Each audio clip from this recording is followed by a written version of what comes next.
Hope everybody's doing well today. I want to welcome everybody to the Unimpressed podcast today. And today we have a very special guest calling in from England, and his name is Tony Topping. He is a UFO expert, had some experiences in his life dealing with UFOs, and that's a big topic right now. And with a lot of things they're putting out in the press, and it seems like nobody's responding, but I want to welcome Tony to the show. How you doing, man? Hi, I'm all right. Hello, John. Yes, thank you for having me as a guest. It's very good of you because it can be a very lonely place. My place with all this can be very lonely. I'm reminded of the guy off Police Squad. I don't know whether you've ever seen that, Johnny Shoeshine. If you've ever seen Police Squad, there's a shoeshine polisher, and Detective Frank Drebin goes and asks him questions, and he gives very precise answers. And sometimes it's like that with the alien contact experience. Real life and what we're seeing in the press at the moment, for me, are totally at odds. They're at odds, they really are. You were saying this is hard to deal with when you have these contacts and this communication with the other side. Yeah. Explain that to me a little bit. Things started really kicking in about 1999 when UFOs started coming in over my house for no clear reason. They were not aircraft. We knew that we had them analysed, had all the imagery analysed. Some were aircraft. You do get it wrong. Some were, but the ones I saw and I filmed were not aircraft. One, for example, illuminated a TV antenna. It came in and it illuminated a TV antenna. Yet another one gave an aerobatic display of rotating 360 degrees around another object, around another triangle-like craft. Yet another one came through, and I couldn't pick up the theme. Over the years, I managed to realise there was a theme to this. They kept going near my radio antennas. I'm a radio ham, so I'm conversant with radio. And one particular incident, one of these UFOs literally just morphed itself as if it had flown through the antenna and out the other side of it. But the theme is antennas, so that means the theme is communication. And it took me many a year to understand what was going on around me, but the theme was indeed communication. And so they were trying to communicate. And I found myself on the receiving end of some very peculiar electronic-based harassment that is plausible deniable, that could pass very easily as the tinfoil hat wearer paranoid, could pass off as that, but unfortunately for us contact experiencers who've had genuine contact, there is a fascist-like oppression of this information. I'm actually sick and tired of the BS that I see going on around me at the moment that is not telling the truth.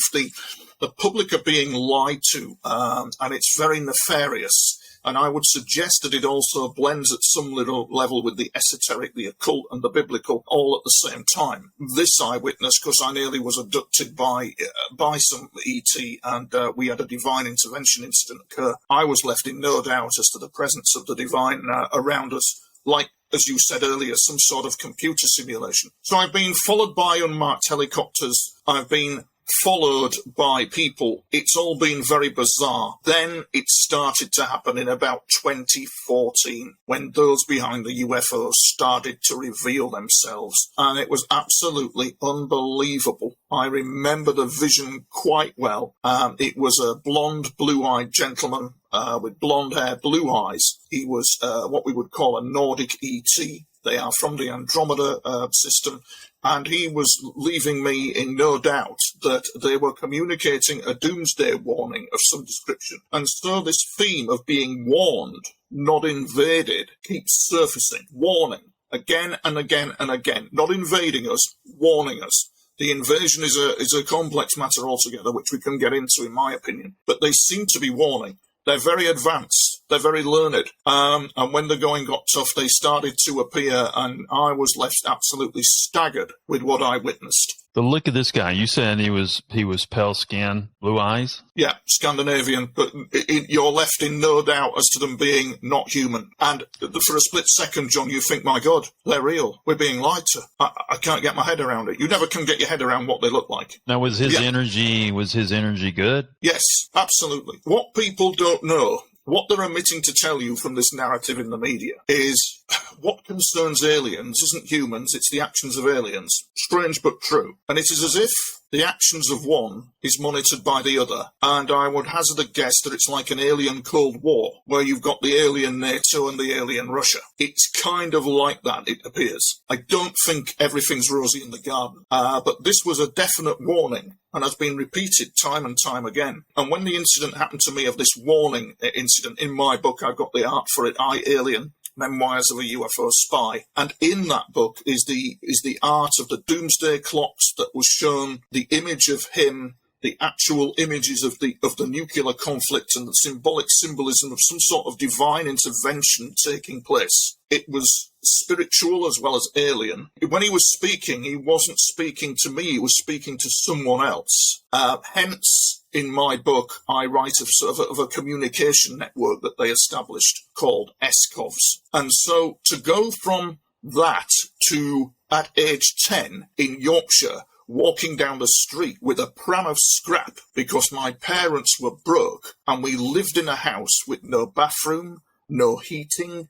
We had an outside toilet. My parents were very poor. Sexual abuse was the norm. To go from that to writing a book and now appearing on something like this and talking about the experiences is absolutely incredible, actually. It's an honour to see these people behind the UFOs. And Dr. Stephen Greer is actually quite correct. They are highly evolved. They are very learned. They are highly intelligent.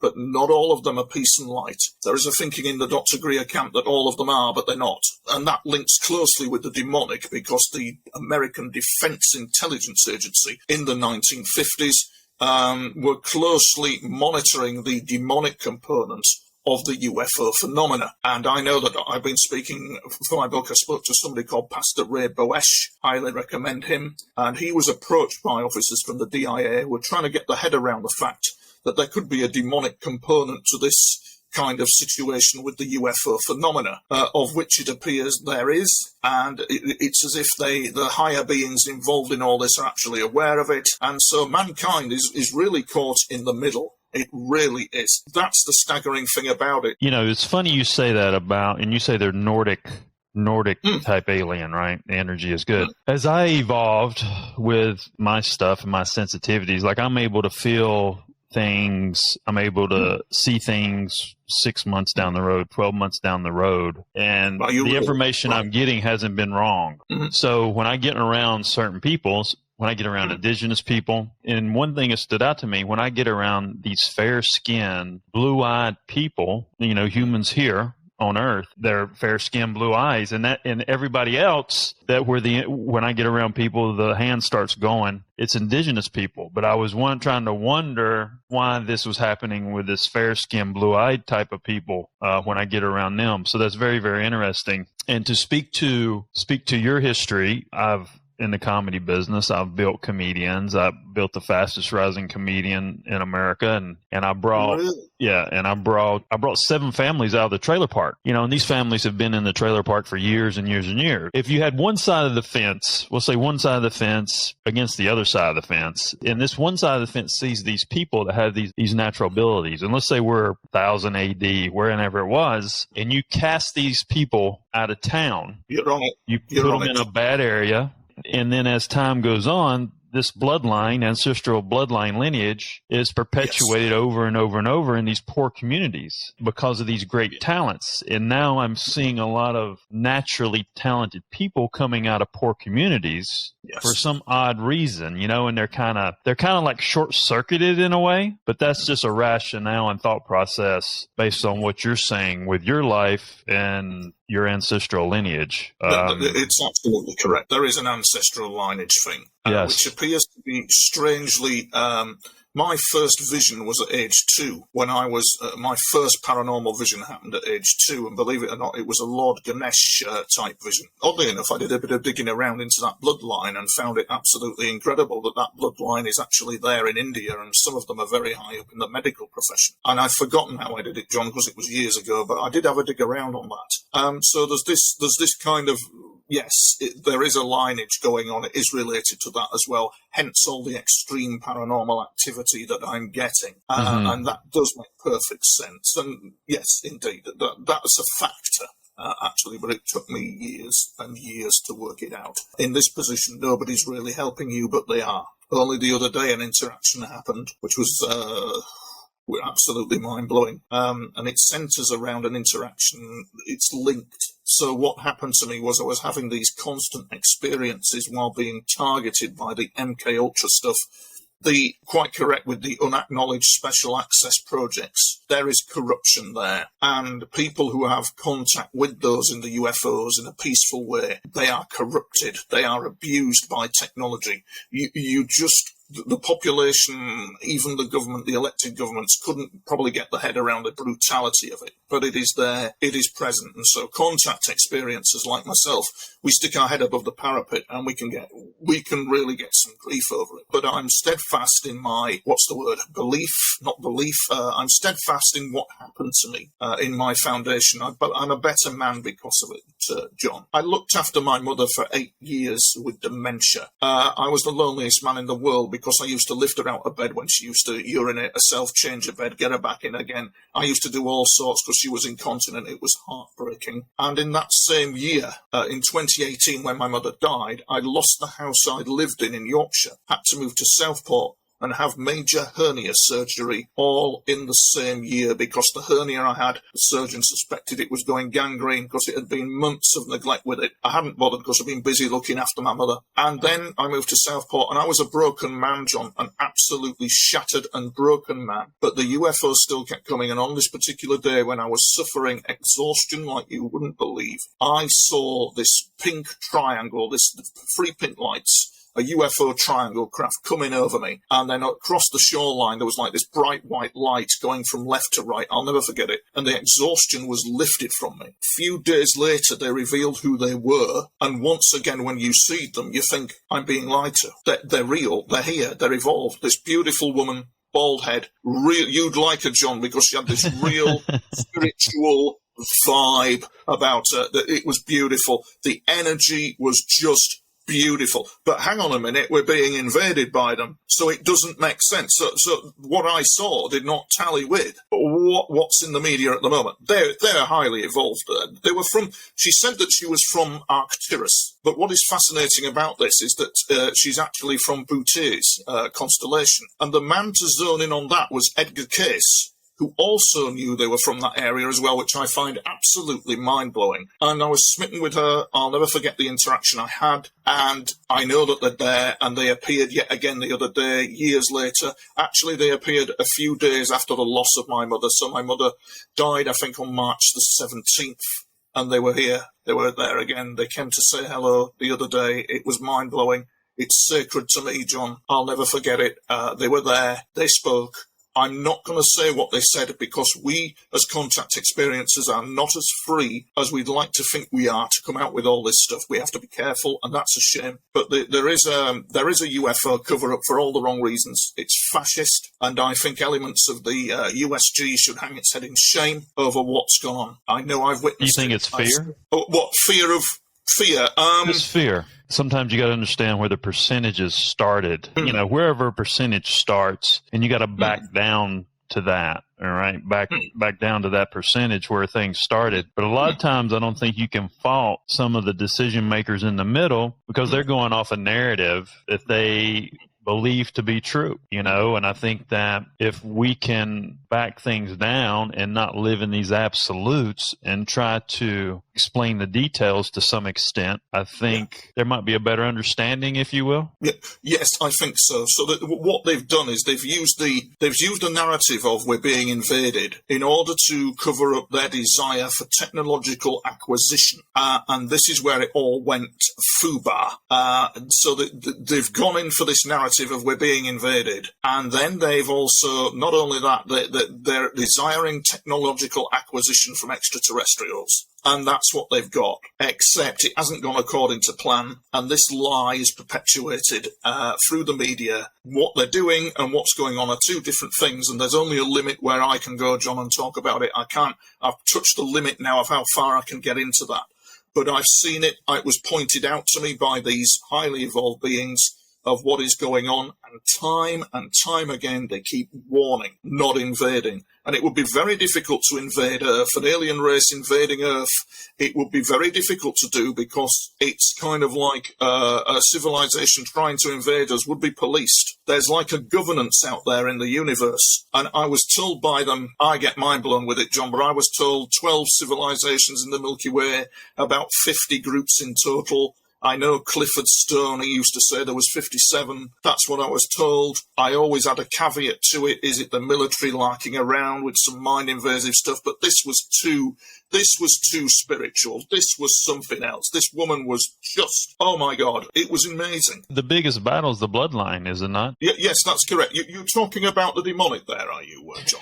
Well, I don't know. I was told that the Hebrew bloodline is the bloodline that the dark can't mess with. And somehow there's a bloodline that's not a Hebrew bloodline that has infiltrated the human race. Yes. And that's where the problem lies. It is interesting. I'll tell you why it's interesting from a contactee's perspective, because when Pastor Ray Boesch was approached by these DIA guys, I think they called themselves the writers. They explained the physics of David Bohm, the quantum physicist, and basically a very simple exercise involving fluids. So what you've got is like a glycerine substance. You inject some food colouring or ink into it.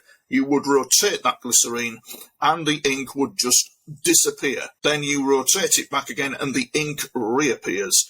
And based on that basic principle, we can tell that there is another dimension near us based on those principles. And from that dimension, it will be emitting signals at some sort of level of all kinds. And we can tell that there would be a collision between what you're talking about and what the US military perceived under an agency called the Collins Elite. And the Collins Elite were specialists in trying to understand what this UFO phenomenon was on about because they were convinced there was a component to it. It is interesting because what I find fascinating about what you've just said is there's a guy out there called Alec Newwald. Perhaps you should have him as a guest on your show. He's a contactee from Auckland, New Zealand. He was going down the street. Next minute he knows 10 days have elapsed. He is 50 miles from where he should be, and he's had contact with some ETs who are from another dimension. But what they said was interesting. They said this, that the Earth is ruled by a dark form of life, and it should be respected because it is a form of life. And this raises the complexity of divine intervention and the complexity of the fact that you possibly have beings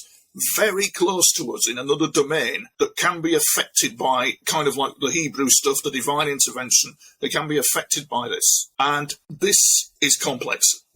It really is. And I don't know what to make of it, but it's what I've witnessed and what I've seen and what I understand.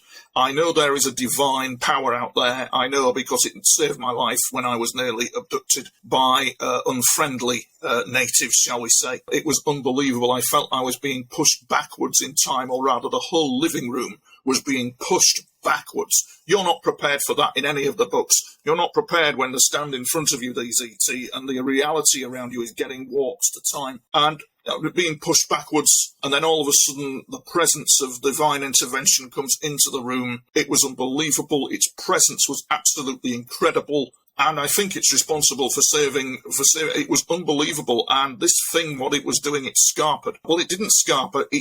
I got the impression it was trying to seek communion with it, but it didn't succeed. And it's complex. All of that bit is complex. And there is a spiritual higher force at work out there in the universe and on this planet. And I think that's a message of hope. And I really think the invasion narrative is pushing it a bit as far as I'm concerned. I really do. And where they got the mothership from, I've not actually read about that. The Pentagon made an announcement that there's a mothership in our solar system. And, Avi, who was on my show, Avi wrote the report about it, and it seems like everybody's just going on with life. Nobody's really, it's like I think people here in America are so disconnected to reality. Nobody wants to be taught anything. And it's like, they just want to hear bullshit that they don't have to think about. Nobody wants to be educated, if you will. It's true, John. Yeah, that's absolutely true, Macy. Yeah, this is right. And the thing with that as well is that they're actually, what they're saying and what's going on are two entirely different things altogether.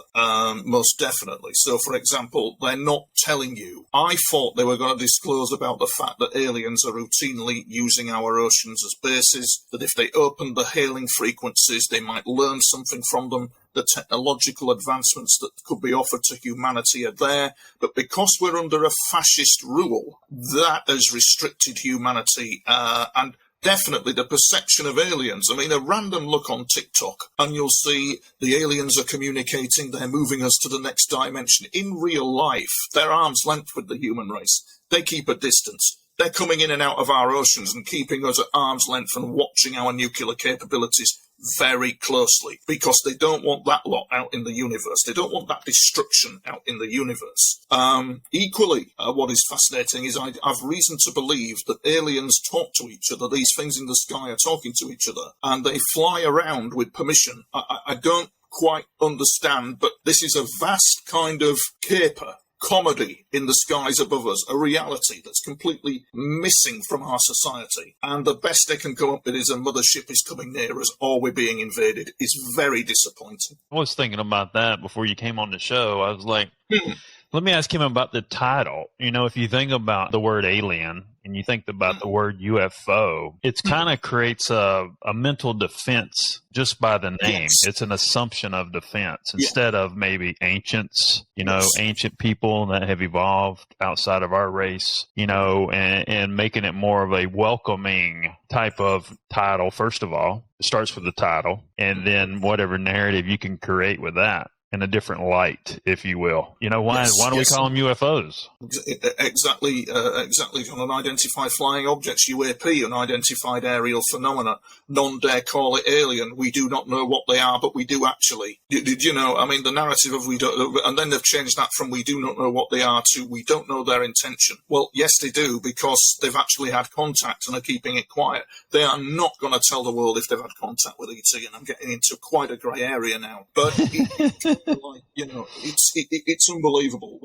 It's a comic, it's a farce that I've never seen anything quite like it. Considering, John, that men gave their lives in America and Britain on the D-Day beaches to protect the world from tyranny, and there's a type of tyranny now running the show, it absolutely disgusts me. I think Eisenhower would turn in his grave, because I think he was one of the men who knew the truth. And I think he would not have allowed that to happen, but he had no control over it. That's what I think. Well, it's the money system, right? Yeah, absolutely. The money system. They built the foundation around the money system. Yeah, they did. And that's when we start getting into the occult, demonic kind of areas of it then, where humanity is indeed ruled by something that the Bible and great spiritual works refer to. That is real. And of course, in the 1950s, as I say, the US military looked at this and knew, and the truth had dawned on them. And they actually called them non-human entities, or NHE. They actually called them NHEs, non-human entities. And one of the things they said to Ray Boesch was that they gave the impression that the US was winning this secret war against them, but they were not. And so it goes on and on. So it's kind of like another jigsaw piece in the picture. I've been exposed to some absolutely incredible experiences that I sometimes don't know why, and hence me writing my book, I, Alien, Memoirs of a UFO Spy, which took about 4 years to write because I do suffer from post-traumatic stress disorder. That's another thing that's a very taboo subject. People who have interactions with UFOs and the people behind them at a certain level will have PTSD, will be traumatized. Travis Walton, I know when I met him, he was telling me how absolutely exhausted he was. In fact, he just collapsed. He just fainted, actually. About an hour ago, he was telling me he was just absolutely exhausted with it. And that's what happens. You have this mental exhaustion constantly stalking you with it. It's extreme stuff. It really is. I wouldn't change it for the world. Are you a highly sensitive guy? Seem like you're very highly sensitive. I'm a highly sensitive guy. I'm tuned into the grid, as it were. I'm clairaudient, although I never talk about it. I never would do it in public, but I am clairaudient, so we can hear that other realm as well coming in sometimes. But there again, on saying that, if you've got kind of like divine intervention stood in the room, you've got to think in terms of signals. So something like that compacted into a living room sends signal emissions here, there, and everywhere. So you're like on the recoil of what the hell was that? What's it doing there? That kind of thing. It happens like that.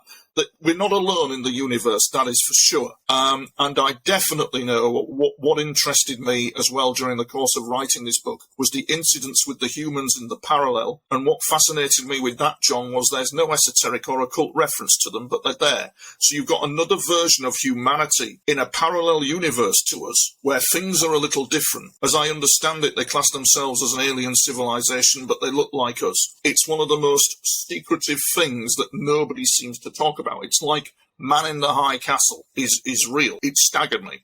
And I've dealt with this for 40 years, but that was something I couldn't get my head around, and I've written about that in my book as well. Just flabbergasts me, John, sometimes, and you can get absolutely exhausted with it, and so I wrote my book, and it's like you're crying in the wilderness, John. It's like it's just such a lonely place. There it is, stuck on Amazon. You put hours and hours of work into it. The art is to die for. I did a lot of work on the art about what the aliens look like so that we could have something for historical references. I certainly didn't do it for the money, John, but it's out there. I'm proud of that. I've achieved something there.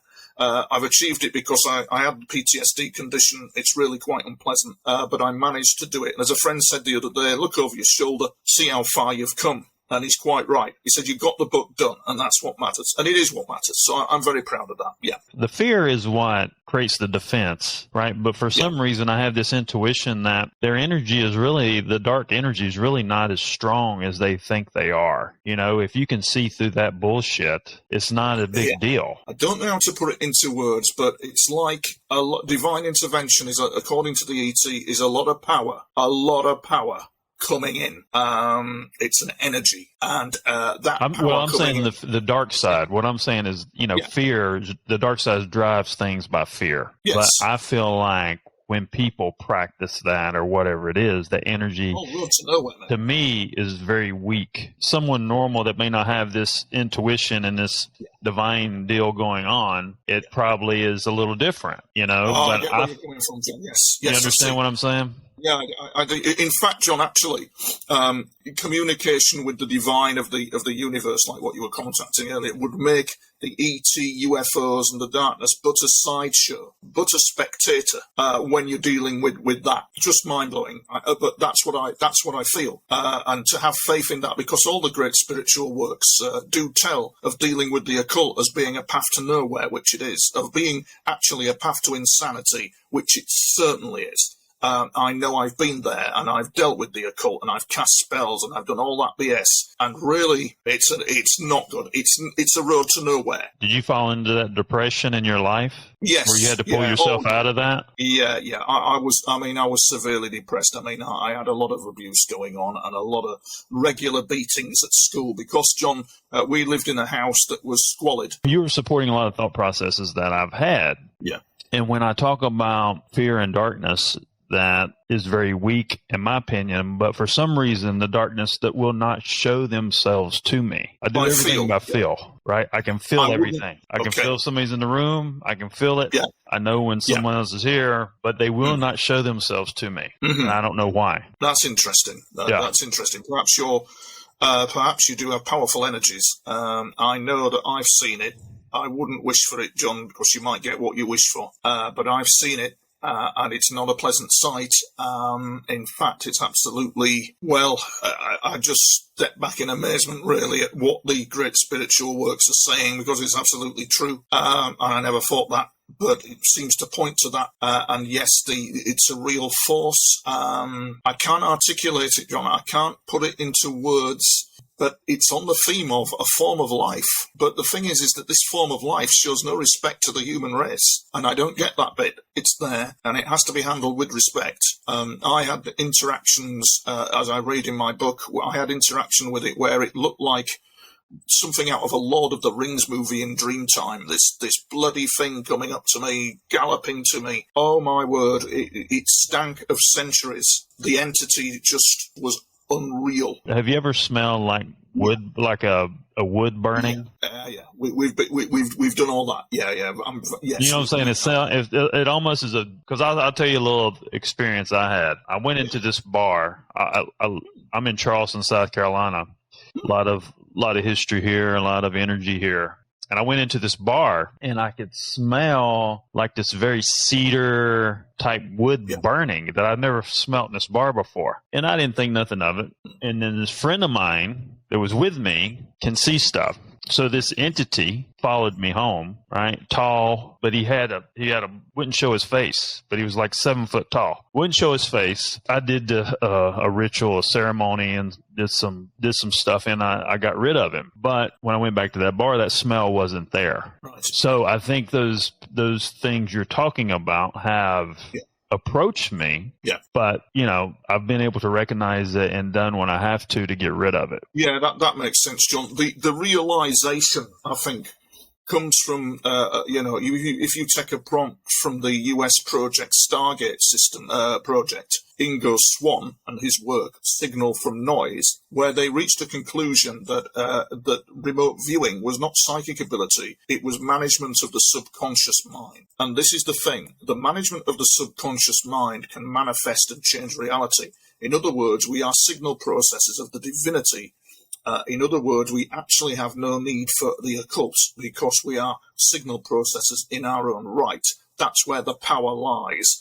And that is where probably there is this conflict going on, because it's as if humanity has truly been given the sleight of hand. And this is what we see going on in the world today. We've got all these engineered conflicts and all that kind of thing. And yet still I think there's hope for humanity. I really do. Think about how the kids, and I want to get back to your personal story, but think about how the kids, because I've had this other rationale about subconscious, unconscious bias, and consciousness. And I created this formula called Finding a Perfect Audience, how to eliminate unconscious bias. It's linear to everything and everybody, and it will rebirth or birth things the right way, right? It's called Finding a Perfect Audience. I had these words in my head: environment, foundation, sensitivities, tone, timing, emotions, and then landscape. And I was like, why do these words in my head all the time? So then I started putting them in order. I said, you know what? Because I'm a meta media partner. So I study,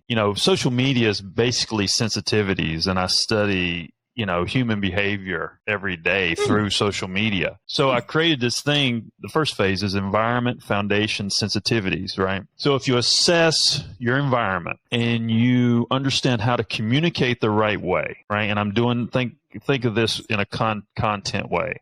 I said, if I can create content that is entertaining, educational, and relatable, by law of attraction, people are going to respond to that. So whatever space I'm in, whatever narrative I'm trying to put out, I can put this content out there and people start to respond. So as these numbers come in, it starts to establish a foundation. These numbers are coming to my house because of law of attraction and whatever the content, whoever's attracted to this type of content. So you establish your foundation, which creates the sensitivities, right? Your sensitivities are your demographics. There's a lot of information in demographics on human behavior, on how people, respond to things. If it's a 50-50 male deal or 90% female, I know that a 90%, female fan base or whatever it is for a business responds faster online. On the 50-50 part, you have to add the 50% of male in because they wait to make decisions. So once you establish this, and this is going to be a quick run through because I don't want to elaborate, but I'm writing a book on it.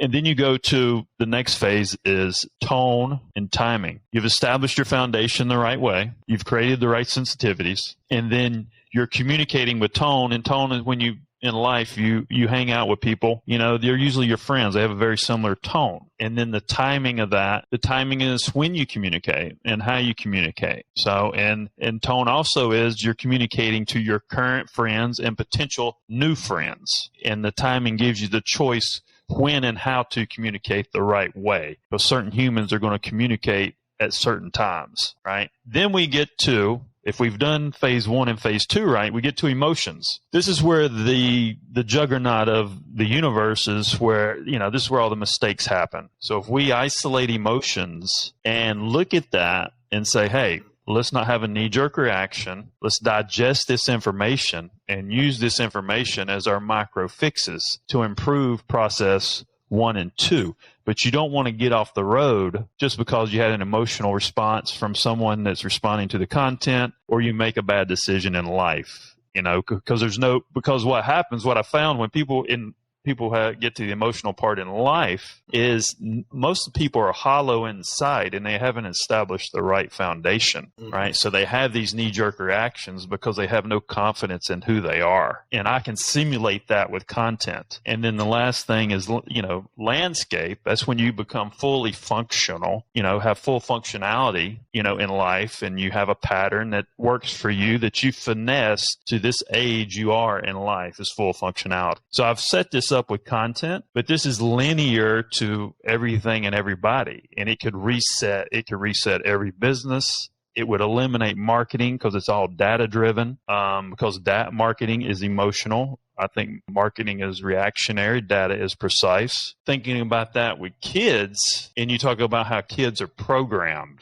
right? When you talk about the programming and it happens with your subconscious as you're a kid, then as you get older, you respond based on that programming, and that's your unconscious bias. And that's why we never get to consciousness, because we haven't built the right foundation. If kids approach something that they haven't done before that they're in fear of, instead of saying, can I do this? Am I able to do this?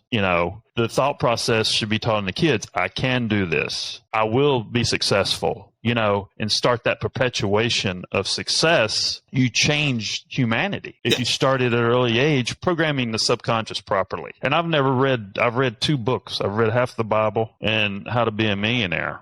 And these rationales came to me. Yes, and that I think is when you would then hit a brick wall, because humanity's consciousness is controlled, and that's when you hit the brick wall. That's when we get into the realm of a spiritual war. And it's taking a while for humanity to wake up and get up off its knees. It's a lot of layers to unpeel. I'm sure, you were unpeeling yourself. So going back to your personal journey, right, and your depression and so forth, I think you have to go to the dark side to understand the light. When did you have a realization of getting out of that depression and going a different route? So I've done a lot of therapy. I've been blessed with miracles since moving to Southport. It's enough to the things I have witnessed and seen, no man should witness. But I've seen in the paranormal realm just a lot of stuff that's quite scary. But still, I have the strength to carry on because of I think I'm driven by faith in the engine of the universe. I really do. I find aliens to be fence sitters, really, sometimes on humanity's issues. It's very tiring. It never ends. But I do have faith in the higher power, and that is why I'm here today telling this story. Because I do think there's a lot of dark stuff out there. I've been at my lowest ebb. I really have with it, and these ETs have been there. They've actually been there when it gets really tough. The MK Ultra stuff, what they do is absolutely unbelievable. The people out there who are subjected to it are traumatized. There's something odd in our world. Our world is not as it appears. It's being controlled by something. Nothing is as it appears. But there's been some big realizations with doing the therapy to do with my past and to do with all that I've been through. There really has. And I'm a bit disappointed with the ET interactions because they're being very secretive. They're not telling me why these interactions are happening, but they keep thundering on. Do you think some of these people have the knowledge to understand? Because I think there's certain, like me and you, could have a very conceptual thought process and it's easy to understand. But I think there's a lot of people that their mindset only goes so far. Absolutely. I've done many media interviews in the UK on TV and radio, quite a few. One in particular went badly wrong, where I stormed out the studio on him, live on air. He's a well-known presenter in the UK. I won't give you his name. But by hilarity, the joke, the hilarious moment where he picks up a piece of my art that I have spent hours doing of a Nordic ET and says, a 2-year-old could have done that. That's what he said to the camera. A 2-year-old could have done that, by not noticing, however, in his ignorance, that the joke was, in Latin, below the image, was the word fiat lux, let there be light, and he held that up to the camera. And I'll never forget that. It was just absolutely comical, really. But I stormed out very angry. And I feel sometimes I'm oppressed. I feel that my experiences are oppressed. There's a silent wall out there that I find disturbing about it all. And I find disturbing what we're seeing in narratives in the media at the moment. I do feel that an element of ET controls disclosure. It controls what we see and what we do not see of them. And that is the general rule of thumb. And that's where there is like a cold war with humanity in the middle of it. Your mind, I can see your mind, and it's like going 100 miles an hour. It's going like this. Your mind is like this, swirling 100 miles an hour. But knowing what you know, I don't know. I've been having this thing about feeding. I think we feed off our environment. We feed, we settle based on what we see. And this has been something recently. It's come through and feeding off what we see instead of, if you feed off what you see, you're going to have controversy. You're going to have things that people aren't going to like. But if you can get ahead of that and create a new environment, create new ideas, it will eliminate the controversy. And I think you have the intelligence to do that. In a way, based on your life, is kind of keeps you kind of drugged back to the trailer park, if you will, instead of taking the knowledge and getting ahead of it. It's odd you should say that, because my therapist said that the other day. And said that, he did, honestly. And also to look over my shoulder and see how far I've come, and the fact that the past is now over. You've made some staggering achievements, and I have. I've done some staggering achievements since moving to Southport, John, really staggering stuff. So I keep going. And yes, you're right. It's like that conscious bias towards the abusive past. The old friend, as somebody once told me, the old friend that I know, when really in front of me, the universe is saying, can you look at this, please? Can you look at that, please? And it's very powerful stuff. Very. And I feel blessed and very privileged to have experienced the more peaceful, enlightened side of the phenomena. I feel very privileged to have done that, John. And it's still. They're talking to you for a reason. Yeah, they are. Yeah, they are. And there's something that you have the ability to do that maybe you're not fully tapping into. Yes, or maybe I have tapped into it unbeknown to me, and they're trying to actually control it. That's quite a grey area that we're getting into. It's drip of information, as to why they're doing what they're doing. It really is absolutely crazy sometimes. But I persevere. We've had the UFOs over the house here. I've filmed them.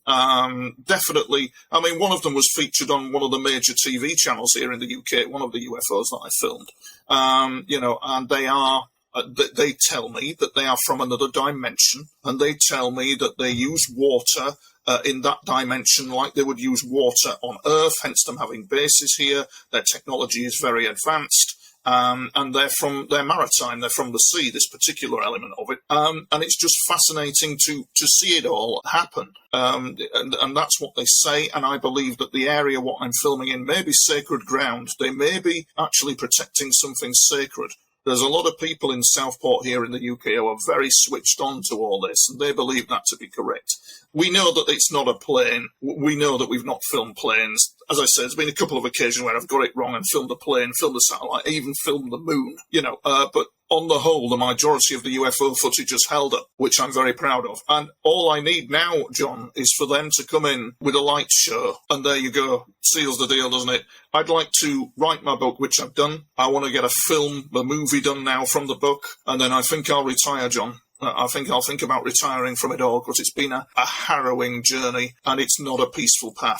It's just not peaceful. Who would play you in the movie? Oh, that's a good question. I think Benedict Cumberbatch would be very good. Benedict Cumberbatch, or, I don't know, Clive Owen. He'd be very good as well. There's a lot of good up-and-coming actors that there really is. But the book is a movie. The book is the story of my life. And we've got the journals, for example, within the book, where these journals have sat on my shelf for years and years. And in a fit of rage, when I lost my mother, I nearly put them in the bin. But the fact of the matter is these journals were detailing a precise operation involving Earth agencies and the UFOs not governed by time. And so I called it ESCOVs. I gave it a name. I called it ESCOV, Special Contact Operation Very C. Very C, as in we verify what you see from the future to the past. And in there, date and time is all the multiple interactions that I've been having.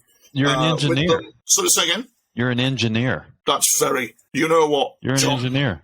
Do you know, John? You've actually shocked me, because I'll tell you why you've shocked me. Because last week, when I was asleep, I heard this ET type voice say, "You're an engineer." Can you believe that? Really? And I'm not bullshitting you. That actually happened. I actually heard them say, "You're an engineer," in their synthetic kind of voice. When you hear them speak, they're like speaking through a translator, so it sounds a bit metallic. But that is actually, I heard that last week in sleep.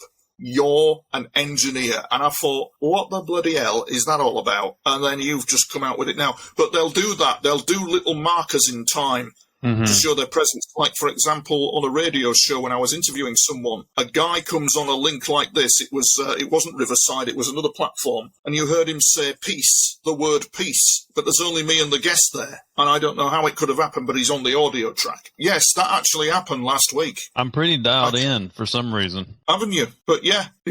I can't get my head around that. That really happened last week, where, that was heard. You're an engineer. So that they're obviously kind of quite, what's the word we're looking for? Oh, what's the word? Not clairaudient, is it? When you're seeing into the future. Yeah. Can't remember the term, John. But yeah, so that's quite amazing. I don't know. That's what came to me. That's what I feel. That's what I see. Mm-hmm. You know, I don't know. I've became more dialed in recently. I don't know. It's pretty wild, you know. And I think things happen for a reason. I think we're talking for a reason, for something. Yeah. You know? Yes, indeed. So it took me years to get the art together as well. It took me months actually to shape it and get it right. What the ET looked like, and that has been put in the book, and I'm very proud of that, including all my image analysis. So all the photographs of the UFOs coming in and the image analysis associated with them is there as well. One image in particular, jury's out. It might be a plane, but all the others, as far as I'm concerned, if I was to be candid, are absolutely spot on. It is them, and they kept going near TV antennas. And I think what they're doing, John, is they are setting. If you want to get him on your show, a guy called Edward Bell Bruno, Dr. Edward Bell Bruno, who's a contact experiencer. It's very interesting because he went on Whitley Strieber's show but changed his voice, and a member of his family contacted me and said his name is blah blah blah. We just thought we met contact with you. We've heard of your experiences. What he said when he worked for NASA was that he was working on propulsion calculations. He claims that E.T. turned up in his room, showed him a star map, and he cracked the calculations concerned. And what he said was, and this is the crucial bit, was that humanity is being given a roadmap to the way forward. It's like Star Trek. It's being given a roadmap, the way forward. It's being shown. So we're not being invaded. We're being shown a way forward.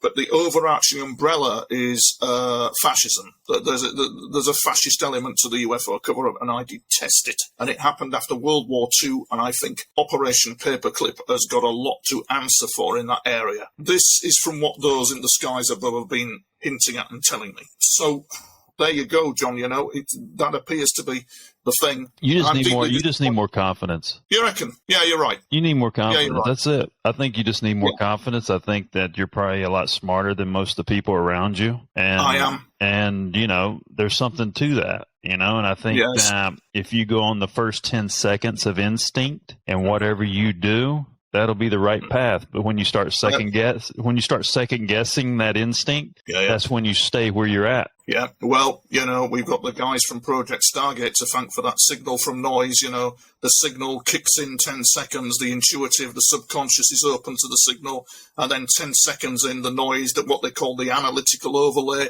the mental noise just kicks in. So they knew even back then, John, when experimenting with all this, they knew that the subconscious is susceptible to noise in the first 10 seconds of the intuition kicking in and knowing something. It's true. What you said is absolutely true, yeah. Yeah, I mean, I had a rationale of the density, the density of minerals. I mean, I went to Curacao. Curacao, right? And everything is a vibration. And I started studying Curacao. It's the ABC Islands. And it's the only area where there's no hurricanes, there's no predators, there's no shark attacks, there's nothing, and if you think about Atlantis or whatever, and John, may I just interrupt you? What did you say? Curacao, did you say? Curacao. An island? Curacao. Oh, right. Okay. Right. Curacao. It used to be land of the giants. Right. These very large people live there. If you understand what's underneath there, some of the densest minerals in the world. If that is your center point of density, then everything outside of that is less dense. If that's where the world started from a density standpoint, then the world is less dense outside of that. So if you wanted to understand how to find diamonds or whatever, you could reverse engineer from the densest point of the earth and determine where diamonds are, where gold is, all these things, reverse engineering. But if you think about it in a way of how the earth was created, so that density, those minerals have density underneath, which creates a certain vibration. Then you think about the salt of the earth people who fire, wind, water, what their spirituality was. So you have the density of stone, and you lay the elements on top of that, creates another vibration. So you have the vibrations of the density of the minerals, then you lay the elements on top of that, then you lay the humans on top of that, right? Which starts creating, they're going to start responding based on the vibrations of the density of the minerals and your elements, and that starts creating their own environment, and it starts crafting what type of people they are, right? Based on that environment and vibrations underneath. That's a rationale that I came up with because of me going to Curacao. I've been going twice. I've been 2 years in a row, but there's something to the density of those minerals and understanding that, it's like a lot of this information is out there that I don't know why people can't figure out. To me, it seems very simple, if you will. You could tap into on another level whatever you need to engineer that maybe people need to know about. Yes, this is true. You're once again talking the manifestation of reality by subconscious kind of information processing and linking to the earth itself rather than occult means, and if you make a pact with God, John, rather than the left-hand side, that puts you in, sorts the men from the boys very quickly, I think, because there is, we see it in our pop culture, don't we, of these pop stars and celebrities making these pacts, and really the most powerful one is to make one with the divine, and I think you get guided, don't you? That's probably divinely inspired, what you were talking about there. I've had 200 robins follow me down a street, down a road. You need to read John William Henry's book, The Esoteric Language of the Birds. The esoteric language of the birds is the language of kings, whereby the ancient kings of earth would routinely speak to the birds and routinely have birds coming up to them, and they'd have conversations with them. And kind of like it can happen where one could be walking down the street and I know when a bird is hungry, or you'll hear them chirping en masse because they're looking for food, and that you'll literally hear it. It's subconscious kind of signal processing, but you must look it up. William Henry's Esoteric Song of the Birds, it's called, and it's an amazing book, and it details throughout history people like yourself who are attracting flocks of birds to them and have communication with them, the language of kings. So yeah, these are all discoveries that I'm going through. I'm just trying to figure out what's happening, if you will. It certainly looks like it. It certainly looks like you're a transmuter of the source, doesn't it? By the sounds of it, and that similar thing has happened to me with the birds. But yeah, it is the language of the kings, and it sounds like John, you sound to be spiritually enlightened, but enlightenment is never an easy path. It really isn't. Never an easy path. Yes. And figuring out things is a lot simpler than we realize. I can tell you this. When I did a shamanic journey about 11 years ago, and I did it in Malibu, California. And, we went and did this thing, and these people that do these journeys supposedly said they were the channeler and all this kind of stuff. So it was the first time a friend of mine had been trying to get me to do it for years. And then when I went under this lady who does these practices, this thing, I look at her, she's the devil. Her husband is clear. And then one of my good friends, it looks like a dragon. And whatever happened, there was a tribe of people came down, and I didn't see them, but I saw this energy on the ground. It was like fuzz. It was like a thick fuzz of energy. And it was just like, shh, you don't know the power of God and all this. But after that point, that's when everything changed for me 11 years ago. I tapped into something. So and in the past couple years, I've started aligning with more things and tried to go deeper into it. To reiterate your book.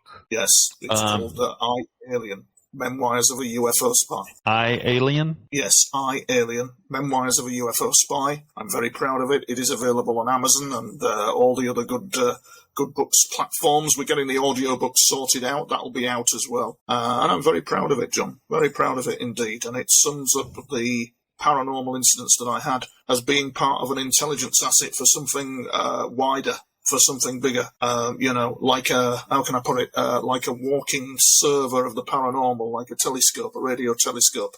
Quite unbelievable, but true. And it's probably a manuscript of, data that someone's going to need. Yes, John. Yes, well done. It is a manuscript of data. It definitely is. It's part of the roadmap of the way forward. And it also has a biblical theme running to it of the kind of like the interactions I had with that realm. It's a bit like Neo in the Matrix. Yeah, you're right. It's the foundation of something, most definitely. And not many people twig on that, but you've zoned in on it. Impressive. With where we're at with energy and things right now, there's probably a lot of great things that you can do moving forward. Don't discredit that at all. Yeah, I get that, John. You talk in ways that nobody's quite talked to me before, because somebody like me has to have like specialist support, specialist kind of psychological that makes a lot of sense. That does make a lot of sense. Thank you. Yeah, very, very, very good speaking to you. And I think the more you're using the left side of your brain, and the more you get into the right side of your brain and can use both sides of your brain, that's probably when shit's going to be crazy, more crazy. Yeah. Well, the craziness never leaves me, John. It really doesn't. But I am an exceptional human experiencer. What's the word? Is it uncommon among common people? I think that's the word, isn't it? To coin the phrase. So I just hope that book takes off, because it's doing very slow at the moment, and I feel like it's suppressed. But as you've rightly said, that's kind of like back in the trailer park, isn't it? Yeah, if we're working to that mindset. Yeah. I think with my experience, and you may not understand a lot of things now, because I think sometimes things get harder before they get better, but something's gonna happen with you that's gonna be really, really good, and you're gonna be like, all right, that makes sense. We'll definitely stay in touch, and this has been Tony Topping. Check out his book. I think it's gonna be a great read, and I'm John Edmonds Cosma, the CEO of Bang Productions.